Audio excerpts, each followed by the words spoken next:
कृष्णा, राधे राधे दोस्तों।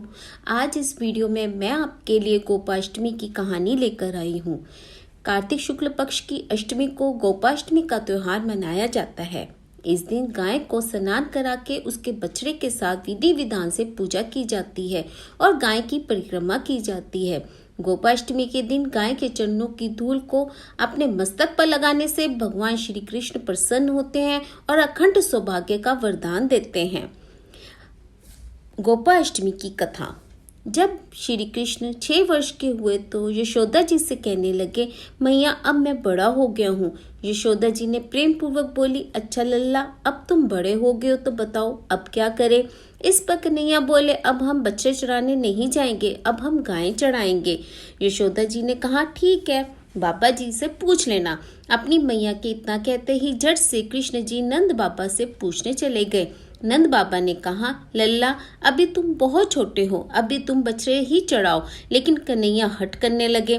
तब नंद जी ने कहा, ठीक है लल्ला, तुम पंडित जी को बुला लाओ, वह गोचारण का मुहूर्त देखकर बता देंगे। बाबा की बात सुनकर कृष्ण जी झट से पंडित जी के पास पहुंच गए और बोले, पंडित जी, आपको बाबा ने बुलाया है, गोचारण का मुहूर्त देखना है। आप आज का ही मुहूर्त बता देना, मैं आपको बहुत सारा मक्खन दूंगा। पंडित जी ने नंद बाबा के पास पहुंचे और बार बार पंचांग देखकर गणना करने लगे। तब नंद बाबा ने पूछा, क्या बात है पंडित जी, आप बार बार क्या गिन रहे हैं। तब पंडित जी ने कहा, क्या बताएं, गोचारण के लिए केवल आज का ही मुहूर्त निकल रहा है, इसके बाद तो 1 वर्ष तक कोई मुहूर्त ही नहीं है। पंडित जी की बात सुनने के बाद नंद बाबा को गोचारण की स्वीकृति देनी पड़ी। उसी दिन से गोचारण आरंभ किया। भगवान जिस समय कोई कार्य आरंभ करते हैं वही शुभ मुहूर्त बन जाता है।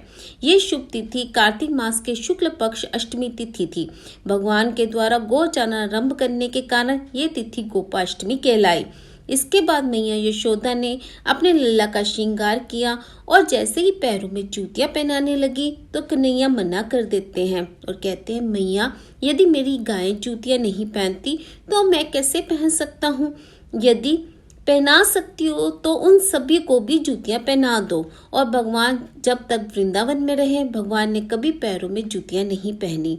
आगे आगे गाय और उनके पीछे बांसुरी बजाते कन्हैया। बलराम और ग्वाल बाल ने इस प्रकार से विहार करते हुए उस वन में प्रवेश किया। तब से भगवान की गोचारण की लीला आरंभ हुआ। जब भगवान गौ चराते हुए वृंदावन जाते तब उनके चरणों से वृंदावन की भूमि अत्यंत पावन हो जाती। वह उन गौओं को के लिए हरी हरी बड़ी घास से युक्त रंग बिरंगे पुष्पों की खान बन गया था। ओम नमो भगवते वासुदेवाय। हरे कृष्णा, राधे राधे। आप सबको गोपाष्टमी की हार्दिक शुभकामनाएं।